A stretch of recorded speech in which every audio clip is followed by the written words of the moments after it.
I'm Audrey Davis, 62 years old, and I've always believed in living modestly, despite my carefully hidden $5 million net worth. For years, I've lived in my son's guest house, quietly paying rent, while my daughter-in-law, Kimberly, assumed I was financially dependent on them. That all changed during our family dinner last Sunday. After I offered some gentle financial advice, Kimberly's face turned red with rage. "Get a job and stop being a leech!" she shouted, silencing the entire table. I couldn't help but burst out laughing. Her confusion was priceless as I calmly replied, "Sweetheart, find yourself a new place to live. I'd love to know where you're watching from today. If you enjoy family drama with a satisfying twist, hit that like button and subscribe to hear what happened when Kimberly learned the truth about my bank account." Financial independence has always been important to me, though you'd never guess it from my lifestyle choices. My late husband Robert and I built our wealth slowly and steadily over decades, investing wisely in the stock market, purchasing rental properties, and maxing out our retirement accounts each year. By the time I turned 50, we had accumulated assets worth over $4.2 million, enough for me to retire early from my career as a financial planner. Robert used to joke that we were stealth wealthy, rich on paper but modest in our daily lives. We drove sensible cars, lived in a comfortable but not extravagant home, and found joy in experiences rather than material possessions. Our philosophy was simple: money should provide security and freedom, not status symbols. When Robert passed away from heart failure 5 years ago, our portfolio had grown to just over $5 million. The loss devastated me. We'd been married for 35 years and had planned a retirement filled with travel and grandchildren. Suddenly, I was alone in our 4-bedroom house, surrounded by memories, but missing the person who mattered most. After a year of rattling around in that big empty house, I decided to downsize. The housing market was excellent, and I sold our home for a substantial profit, further padding my investment accounts. I was considering a small condo downtown when Thomas, my oldest son, made an unexpected suggestion. "Mom, why don't you move into our guest house?" he proposed during one of our weekly dinners. "It's just sitting there empty, and we'd love to have you closer, especially with the baby coming." Thomas and his wife Kimberly had purchased a large property in an upscale neighborhood the previous year. The guest house was charming, about 800 square feet, with its own entrance, a small kitchenette, 1-bedroom, and a lovely view of their landscaped yard. Still, I hesitated. "I don't want to impose on your family," I told him. "You and Kimberly need your privacy, especially with a baby on the way." "Nonsense," Thomas insisted. "It would be perfect. You could help with the baby sometimes, and we'd love having you nearby. Plus, it would save you from having to buy a new place." What Thomas didn't know was that purchasing a new home would have been no financial strain for me. But the idea of being close to my future grandchild was appealing, so I eventually agreed under one condition. "I'll pay you rent," I told Thomas firmly when we discussed the arrangement. "A fair market value for the guest house." "Mom, that's not necessary," he protested. "Your family." "I insist," I said. "I won't be comfortable otherwise." We eventually agreed on a reasonable monthly sum, though I suspected it was below market rate. I didn't mind. It was important to me to contribute and maintain my financial independence, even if the amount was largely symbolic given my actual wealth. When I moved in, Kimberly was 7 months pregnant and initially seemed pleased to have me there. She was working as a marketing executive at a local firm and talked about how helpful it would be to have a grandmother on the property once she returned to work. I was happy to help and excited about my new role as a grandmother. What neither Thomas nor Kimberly knew was that I continued to manage my substantial investment portfolio, occasionally consulting remotely for a few select former clients who valued my financial expertise. This part-time work was more to keep my mind sharp than for the income it generated, which was modest compared to the returns on my investments. I had always been private about my finances, even with my children. Robert and I had paid for their college educations and helped with down payments on their first homes, but we never discussed the full extent of our wealth. We wanted our sons to develop their own work ethic and financial responsibility without expectations of inheritance. This discretion had served us well over the years, but I never anticipated how it would complicate my relationship with my daughter-in-law. From the beginning, I noticed Kimberly's preoccupation with appearances and status. Their home was filled with expensive furniture, designer decorative items, and the latest electronics. She drove a luxury SUV, wore exclusively high-end clothing brands, and frequently mentioned her friends' vacation homes or recent renovations. I kept my observations to myself, choosing to focus instead on my new granddaughter Emma, who arrived 2 months after I moved in. During those early days, I had no idea how Kimberly's materialistic values and misconceptions about my financial situation would eventually collide in such a dramatic way. The first signs of tension appeared about 6 months after I moved into the guest house. Kimberly had returned to work after her maternity leave, and I was helping care for Emma 3 days a week. One afternoon, Kimberly came home early and found me in the main house doing laundry. "Audrey," she said with a tight smile, "I appreciate you helping with Emma, but I'd prefer if you'd keep your things in the guest house. I just had the laundry room redecorated." I glanced around at the redecorated laundry room, which now featured an expensive wallpaper with gold accents and what appeared to be a brand new washer and dryer set, despite the perfectly functional ones they'd had before. "Of course, Kimberly. I was just washing Emma's blankets since she spit up on them." "I can handle Emma's things," she said, taking the blankets from me. "We have certain standards for how we want our home maintained." The comment stung, but I chose not to react. Over the following weeks, I noticed more boundaries being established. I was no longer welcome to use their kitchen, even when babysitting Emma. Kimberly rearranged the living room furniture so that the comfortable chair I usually sat in was replaced with an artistic but uncomfortable accent piece. Meanwhile, I observed concerning patterns in their financial life. Packages arrived daily. New clothes, home decor items, toys for Emma that far exceeded what a 1-year-old could possibly need or appreciate. Thomas began working longer hours, often coming home well after Emma was in bed. When I occasionally visited the main house, I noticed bills piled on the counter, some marked "past due" or "final notice." One evening while babysitting, I answered a call from someone identifying themselves as from the mortgage company. When I mentioned it to Thomas the next day, he looked alarmed. "Did they say what they wanted?" he asked nervously. "No, they just asked to speak with you or Kimberly." "Is everything okay with the mortgage?" "Everything's fine, Mom," he said quickly. "Just a mix-up with the payment processing." But I recognized the signs of financial strain. As a former financial planner, I'd seen countless families living beyond their means, accumulating debt to maintain lifestyles they couldn't afford. It broke my heart to think Thomas might be falling into the same trap. I tried gently offering advice one Sunday afternoon while Kimberly was out shopping. "Thomas, you know I worked in finance for many years," I began carefully. "If you ever want to discuss budgeting or investment strategies, I'd be happy to help." He looked up from playing with Emma, his expression a mix of embarrassment and defensiveness. "We're doing fine, Mom. The business had a slow quarter, but things are picking up." Thomas had started his own marketing consultancy 3 years earlier. It had been successful initially, but I suspected the economic downturn had affected his client base. "I'm not suggesting otherwise," I assured him.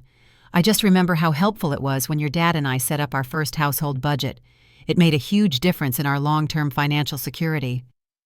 "Kimberly handles most of our finances," he said, clearly uncomfortable. "She has an MBA, you know." I dropped the subject, but my concern grew when Kimberly returned from her shopping trip with bags from several high-end stores. Later that week, I overheard them arguing about a credit card being declined while Kimberly was at a spa.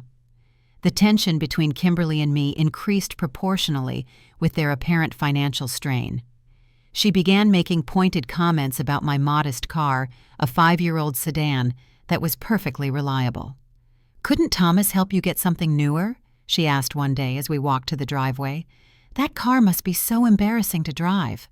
"It gets me where I need to go," I replied simply. She also commented on my wardrobe, which consisted mainly of classic, well-made pieces rather than trendy designer items.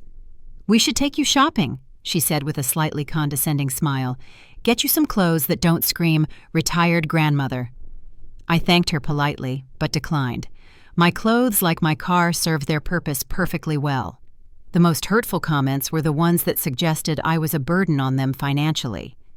When Thomas mentioned he was thinking about taking on an additional client that would require more travel, Kimberly glanced pointedly at me and said, "Well, we have a lot of expenses these days." My son always defended me, which only seemed to increase Kimberly's resentment. "Mom pays rent, Kim," he reminded her after one such comment, "and she watches Emma for free, which saves us a fortune in childcare costs." "The rent she pays barely covers the utilities her guest house uses," Kimberly muttered. I knew that wasn't true. The guest house had its own electric meter, and my rent was more than fair for the space, but I stayed silent, not wanting to create more conflict in their already stressed marriage.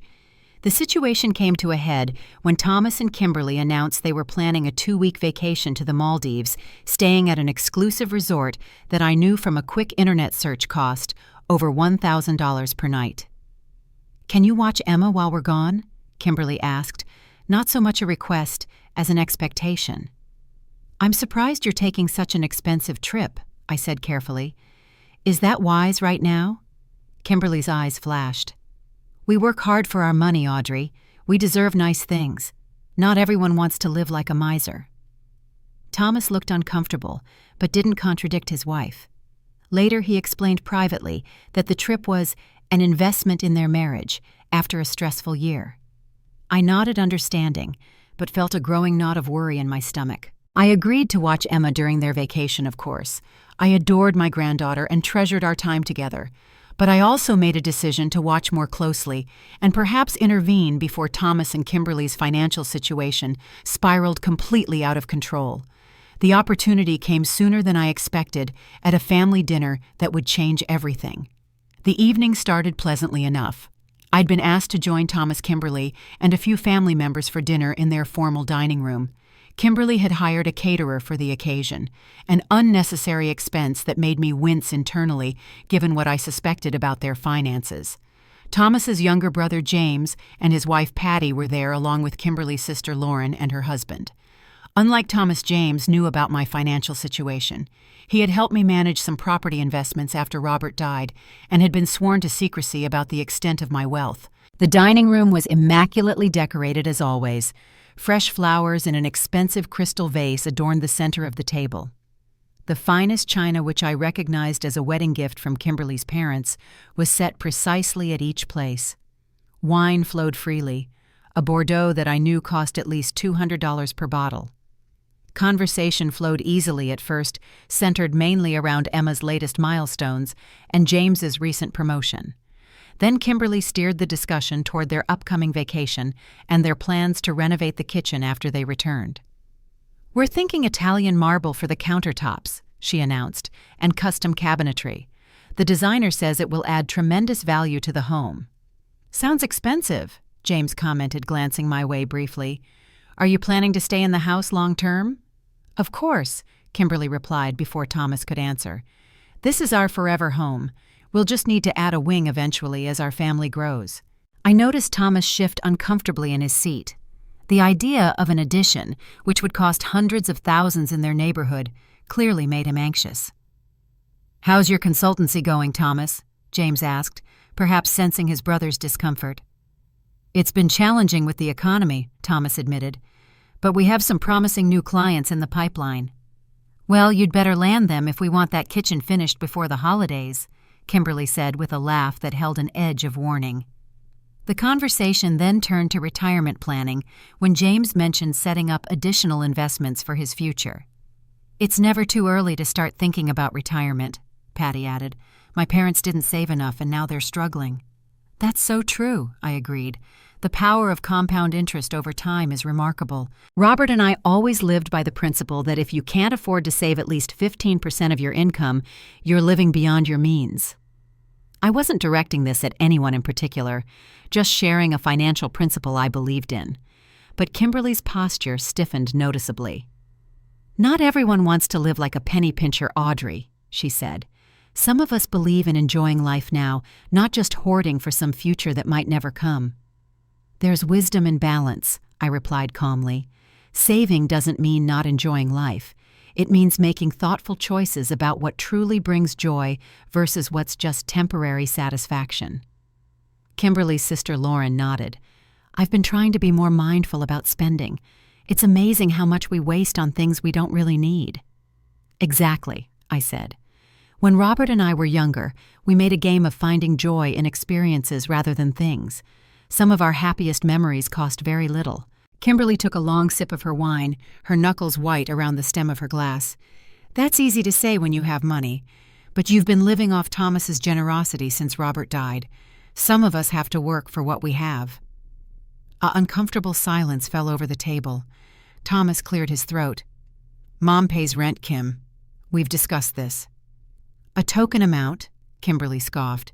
Nowhere near what that guest house would rent for on the open market. Meanwhile, she criticizes our spending while contributing nothing to the family financially. That's not fair, James interjected.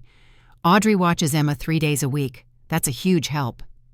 Help we wouldn't need if she could afford her own place, Kimberly countered. Instead, she's hanging on living in our property, using our utilities, eating our food, all while judging how we spend the money we earn. My heart was pounding, but I kept my face neutral. Thomas looked mortified. Kimberly, that's enough, he said firmly. But Kimberly, fueled perhaps by the expensive wine and her own insecurities, wasn't finished. She stood up her chair, scraping loudly against the hardwood floor. No, it's not enough. I'm tired of pretending. I'm tired of the comments and the judgment from someone who hasn't worked in years. You want a fancy retirement with trips and financial security? Then get a job and stop being a leech. The room went completely silent. Lauren's husband stared intently at his plate. Patty's mouth hung slightly open. James looked at me with concern. And I, to everyone's surprise, including my own, burst out laughing. It wasn't planned or strategic. It was a genuine reaction to the absurdity of the situation. Here was this woman living far beyond her means, drowning in debt, if my suspicions were correct, lecturing me about financial responsibility when I had over $5 million in assets. My laughter only inflamed Kimberly further. Her face flushed dark red. What's so funny? You think being a burden is amusing? I composed myself, setting down my napkin and standing up calmly. No, Kimberly, I don't. What I find amusing is your profound misunderstanding of the situation. I turned to address the whole table. I think it's time I found my own place to live. Thank you all for a lovely dinner. Then I looked directly at Kimberly and delivered the line that left her speechless. Sweetheart, find yourself a new place to live. I'll be out by the end of the month. With that, I walked out of the dining room, head held high, leaving stunned silence in my wake. The dinner party broke up almost immediately. Through my guest house window, I watched as James and Patty left first, followed shortly by Lauren and her husband. A few minutes later, Thomas knocked on my door, his face a mask of embarrassment and concern. Mom, I can't begin to apologize enough, Thomas said as soon as I opened the door. His face was ashen, his usual confident demeanor replaced by genuine distress. Kimberly was completely out of line. Nothing she said reflects how I feel. I invited him in and put on a kettle for tea, a ritual that had always calmed us both during difficult conversations. The guest house suddenly felt like a sanctuary, separate from the tension filling the main house. Sit down, Thomas, I said gently. There are some things I need to tell you. He sank onto my small sofa, running his hands through his hair in a gesture so reminiscent of his father that it made my heart ache. I don't understand what got into her. Yes, we've been under some financial stress, but to attack you like that— Financial stress? I asked, though I already knew the answer. How bad is it, Thomas? He hesitated, then seemed to deflate. Bad. We're 3 months behind on the mortgage.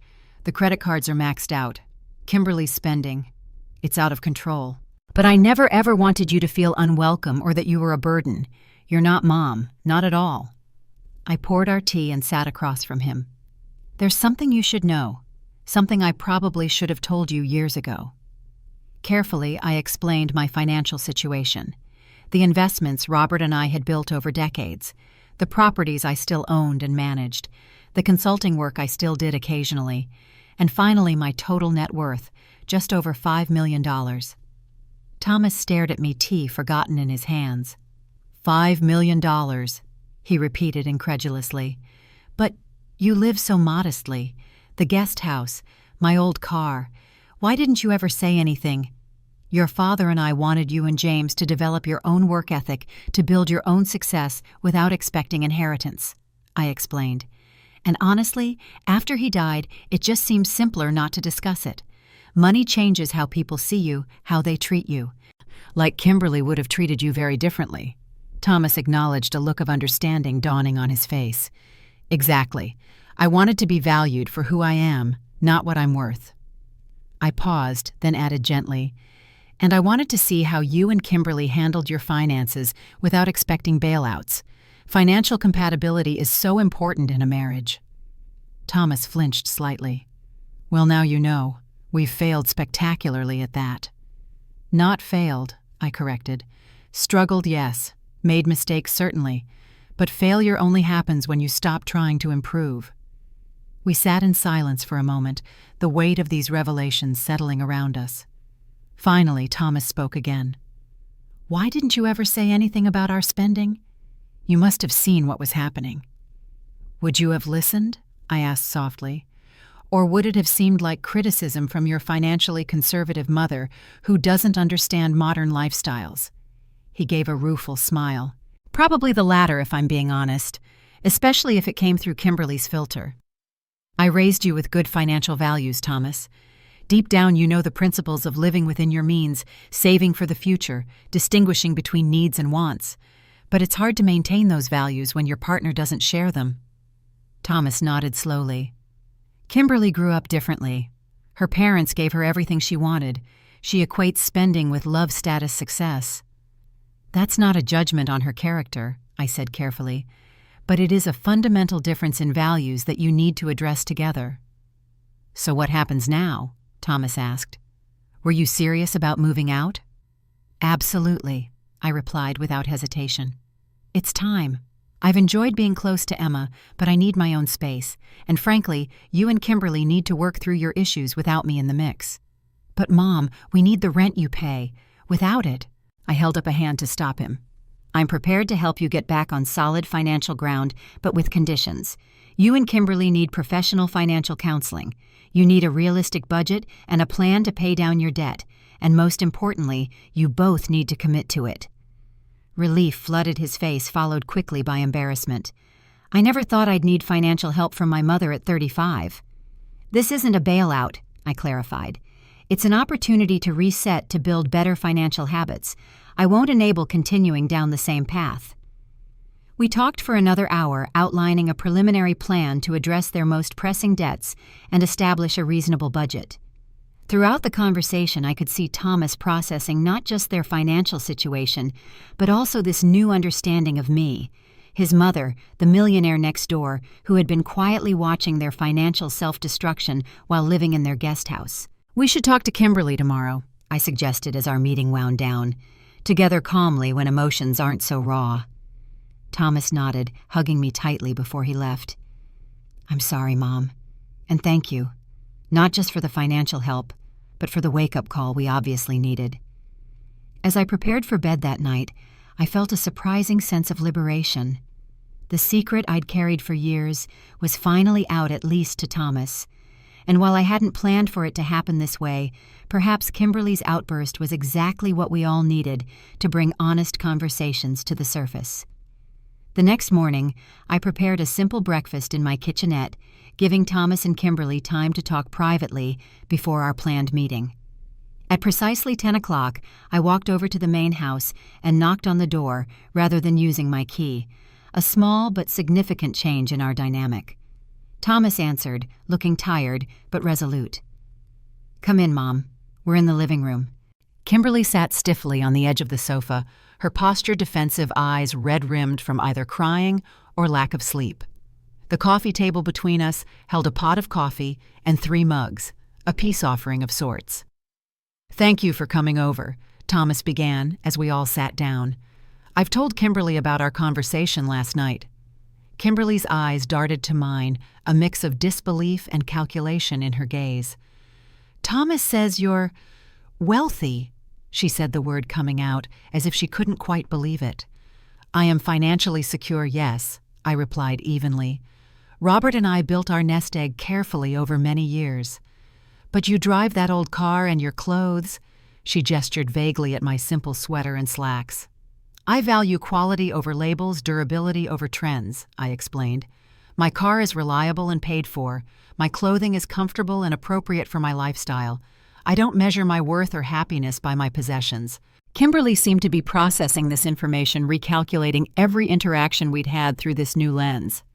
So last night when I said what I said, you made assumptions based on incomplete information. I said neither accusing nor absolving. We all do that sometimes. Thomas cleared his throat. Mom has offered to help us with our financial situation, he explained to Kimberly.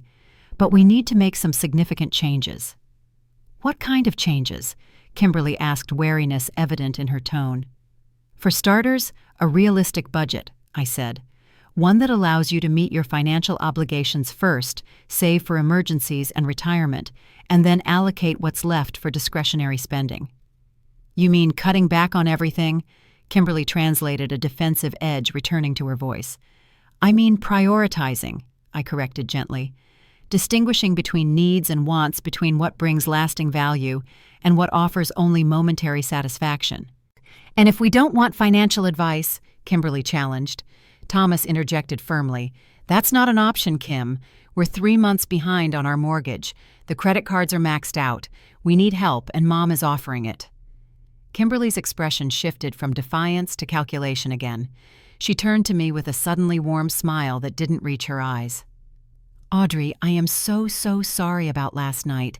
I was stressed and had too much wine. Of course we would love your guidance, and please, you absolutely don't need to move out. This is your home too. The abrupt change in her attitude was jarring, but not unexpected. Now that she saw me as wealthy rather than dependent, I had transformed in her eyes from burden to asset. That's kind, Kimberly, but I've already made arrangements, I replied calmly. I own a condo downtown that's been rented out for the past few years. The tenant is moving out at the end of the month, and I'll be moving in. A condo downtown, Kimberly repeated clearly, revising her mental image of my financial status once again. But what about Emma? She loves having you here. I'll still see Emma regularly, I assured them both. But it's time for me to have my own space again, and for you two to work on your marriage and finances without me in the mix.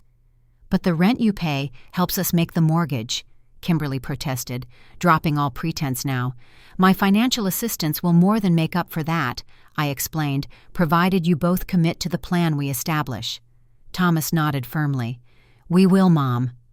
Kimberly looked less certain, but nodded as well. Of course, whatever you think is best.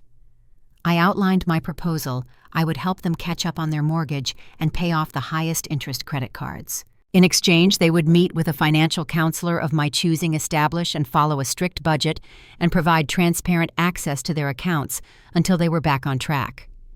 As I spoke, I could see Kimberly's mind working, trying to find loopholes or ways to maintain her lifestyle within these new constraints. When I finished, she leaned forward with that same artificial smile. Audrey, this is so generous. And you know I've been thinking we should redecorate the guest house anyway, make it more modern. Maybe while you're moving your things out, we could discuss you investing in that project. It would increase the property value significantly. Thomas looked mortified. Kimberly, that's not what this is about. I maintained my composure. No, it's not. In fact, Thomas, I think you should consider selling this house once the market is favorable. It's more than you need and costs more than you can comfortably afford to maintain. Sell our house. Kimberly's facade cracked. Absolutely not. This is our forever home. We just need to get through this rough patch. This rough patch is a symptom of a larger problem, I said firmly. You're living beyond your means and have been for some time. That's easy for you to say with your millions. Kimberly snapped her brief attempt at manipulation, giving way to anger again. Some of us want to enjoy life now, not wait until we're old to have nice things.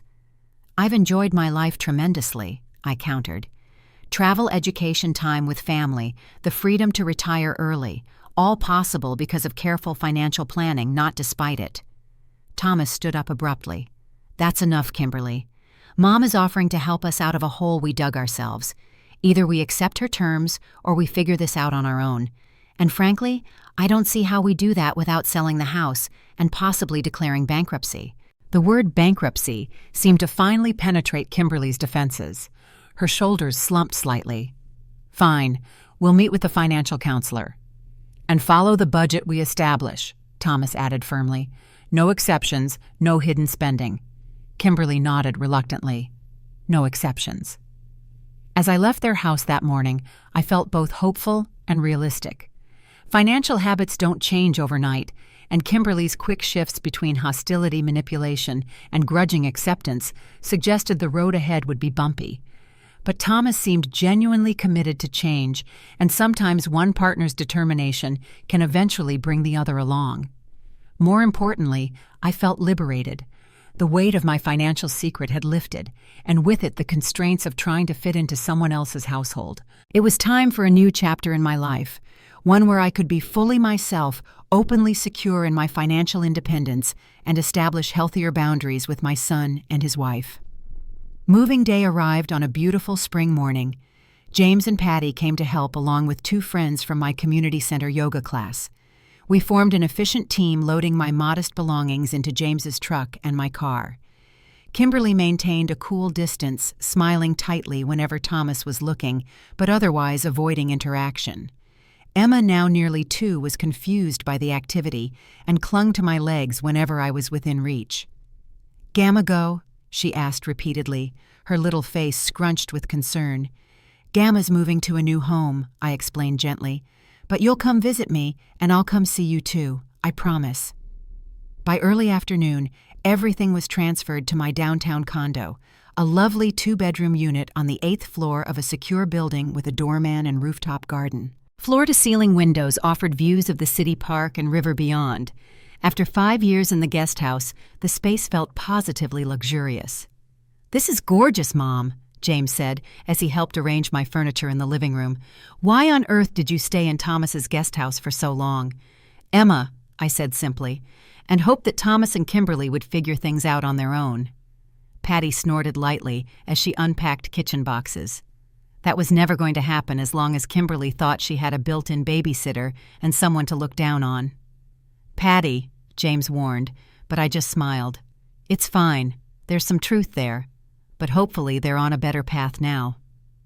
Once everything was in place, James and Patty left for dinner, promising to check in the next day.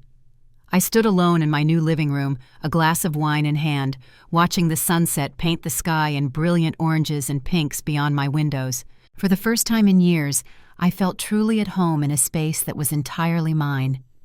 The following week was a whirlwind of settling in and establishing new routines. I arranged for Emma to spend Tuesdays and Thursdays with me, giving Thomas and Kimberly some childcare help while maintaining my own independence. I reconnected with old friends who lived downtown, joined the building's book club, and explored my new neighborhood's shops and cafes. Thomas visited alone on Sunday afternoon, bringing a housewarming plant and news of their first financial counseling session. "It was rough," he admitted, as we sat on my balcony overlooking the park. "The counselor didn't pull any punches about how dire our situation is. Kimberly cried when she saw all our debt laid out on paper." "That's actually a good sign," I told him.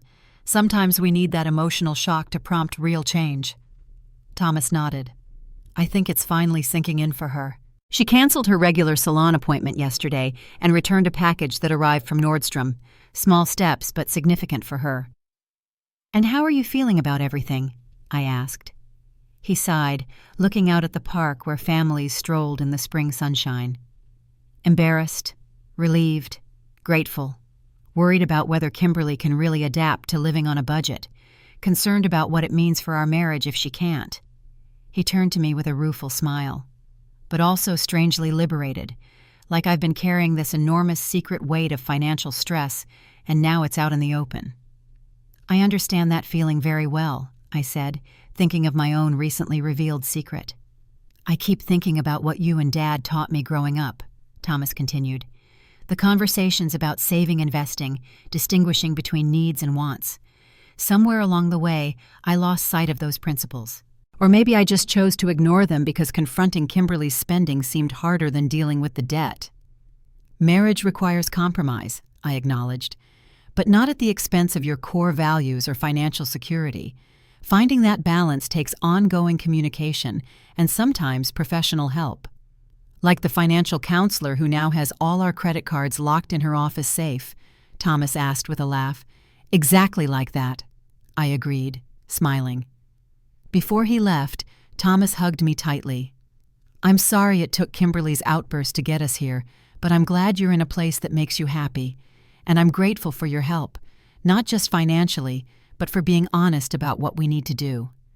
Watching him drive away, I felt a complex mix of emotions: pride in his willingness to face their problems head-on, concern about Kimberly's ability to change, and a deep sense of peace about my own decision to move and reveal my financial status. The road ahead would have challenges, but at least now we were all operating from a place of truth. In the weeks that followed, I began to establish a new routine that balanced family time with personal interests.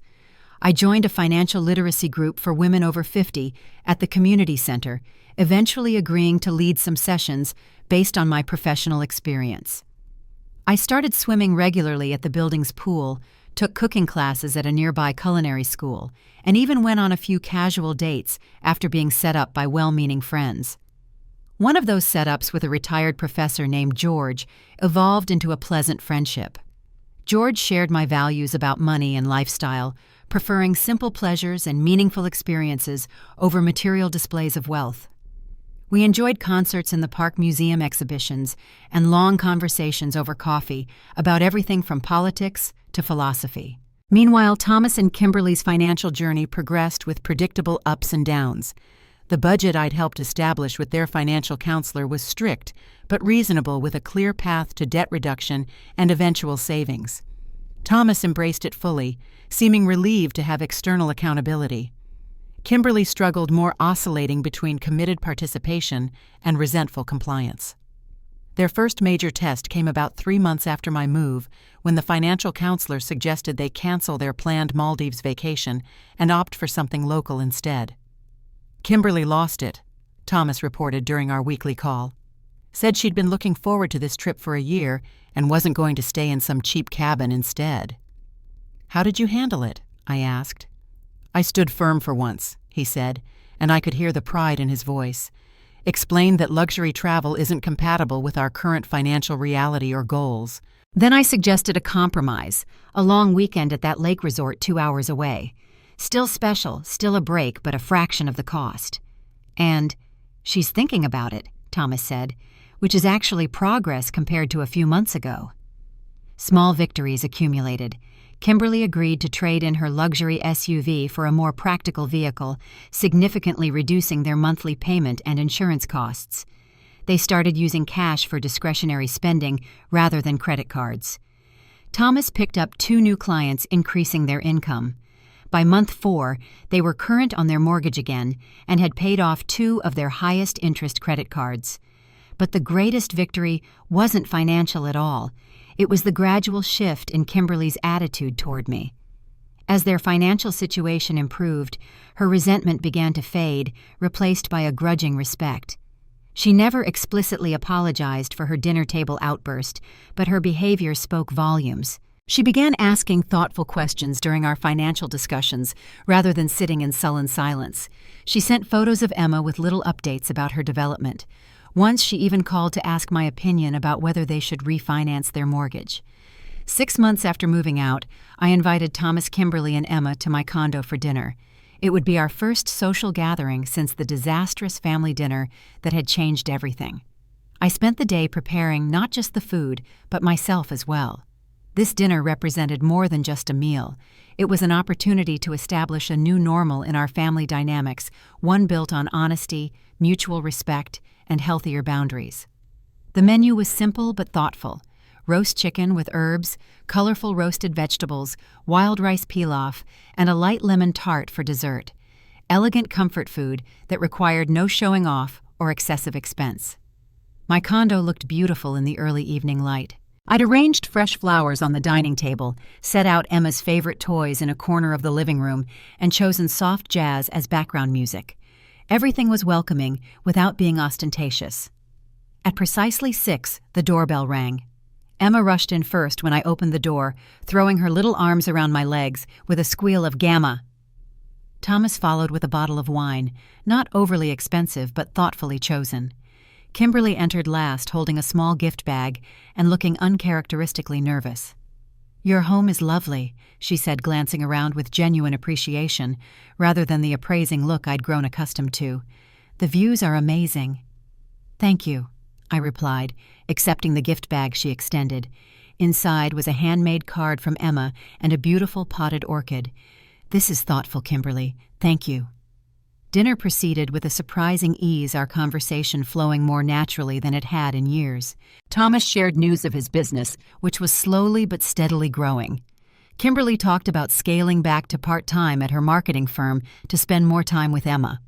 I told them about my financial literacy group and my friendship with George, which Thomas seemed particularly pleased about. After dessert, while Emma played with the special box of toys I kept for her visits, Kimberly cleared her throat and straightened her posture as if preparing for a difficult statement. "Audrey," she began formally, "I owe you an apology, a real one, not just for show." She glanced at Thomas, who nodded encouragement. "What I said at that dinner 6 months ago was inexcusable. I was stressed about our finances and took it out on you in the worst possible way." I listened quietly, allowing her the space to continue. "The truth is, I was jealous of your relationship with Thomas and Emma, and I was embarrassed about our financial situation, which I knew was largely my fault. Blaming you seemed easier than taking responsibility." She twisted her napkin slightly. "I'm still working on my issues with money and status. The counseling has helped me understand why I tied so much of my self-worth to what we owned and how we appeared to others." "Thank you for saying that, Kimberly," I replied sincerely. "Acknowledging the problem is an important first step." "We've made real progress," Thomas added, reaching for his wife's hand. "We're caught up on the mortgage now, and we've paid off 3 credit cards completely. No new debt for 6 months." "That's wonderful," I said, genuinely proud of their effort. "We've also decided to sell the house," Kimberly announced, surprising me. "It's too much. Too expensive, too large for what we need, too focused on impressing others instead of what makes us happy as a family." This was unexpected progress indeed. "Have you thought about where you'll move?" Thomas nodded. "There's a nice neighborhood closer to downtown. Good schools, family-friendly, more modest homes, but still very nice. We could buy something there for about half what our current house is worth, use the equity to clear the remaining debt, and actually start saving for Emma's college and our retirement." "That sounds like a wise plan," I said, impressed by their thinking. "How do you feel about downsizing, Kimberly?" She gave a small, self-deprecating laugh. "Surprisingly okay. The financial counseling helped, but what really changed my perspective was watching you. You're the wealthiest person I know, yet you live simply focus on experiences rather than things, and seem genuinely happy. It made me realize that all the stuff I've been accumulating was trying to fill some need that it never actually satisfied." Her honesty touched me. "Financial security gives you freedom. Freedom from worry, freedom to choose how you spend your time. That's worth more than any luxury purchase." "I'm beginning to understand that," she said thoughtfully. As the evening wound down and they prepared to leave, Thomas pulled me aside while Kimberly helped Emma gather her toys. "I can't thank you enough, Mom," he said quietly. "Not just for the financial help, but for showing us a different way to live. Our marriage is stronger now than it's been in years." "I'm so glad," I told him, meaning it completely. "All I've ever wanted is for you to be happy and secure." After they left, I sat on my balcony watching the city lights twinkle against the night sky, reflecting on how much had changed in 6 months. My relationship with Thomas had deepened through honesty. My relationship with Kimberly had transformed from mutual resentment to cautious respect, and I had created a new life for myself that honored both my financial security and my personal values. The following week, I made a significant decision. After consulting with my financial advisor and attorney, I established a family trust for Emma's education and future security. The trust came with specific stipulations.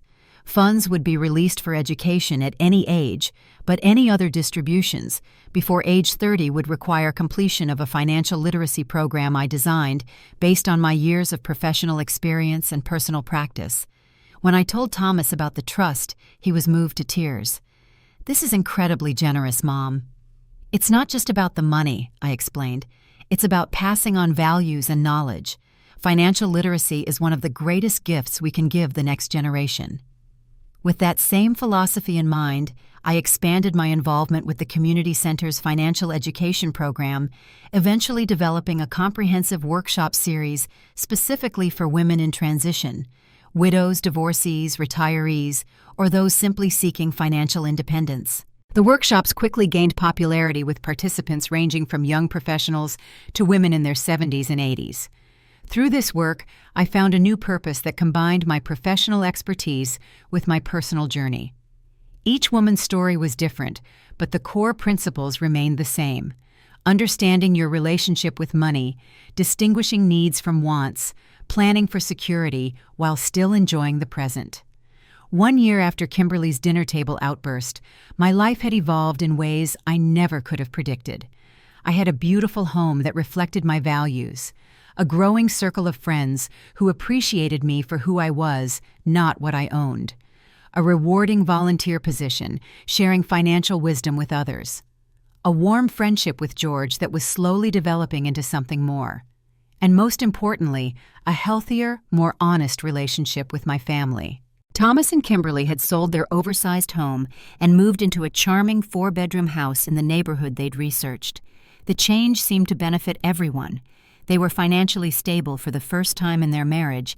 Emma had a yard full of neighborhood children to play with, and Kimberly had found a creative outlet in thoughtfully decorating their new home on a reasonable budget. "The funny thing is," Kimberly confided during one of our now regular lunch dates, "I actually enjoy this challenge more than when I could just buy whatever caught my eye. There's satisfaction in finding the perfect piece at a thrift store or repurposing something we already had." "That's the secret many people never discover," I told her. "Thoughtful consumption often brings more lasting satisfaction than mindless acquisition." As I look back on that fateful family dinner and Kimberly's angry outburst, I can now see it as the catalyst we all needed. Sometimes it takes a moment of painful truth to break through the barriers we've built, barriers of secrecy, resentment, misunderstanding, and false appearances. My financial security hasn't changed, but my relationship with it has deepened. I'm no longer hiding my wealth or my knowledge. Instead, I'm using both to enrich not just my own life, but the lives of those around me, my family, my community, and the women who attend my workshops.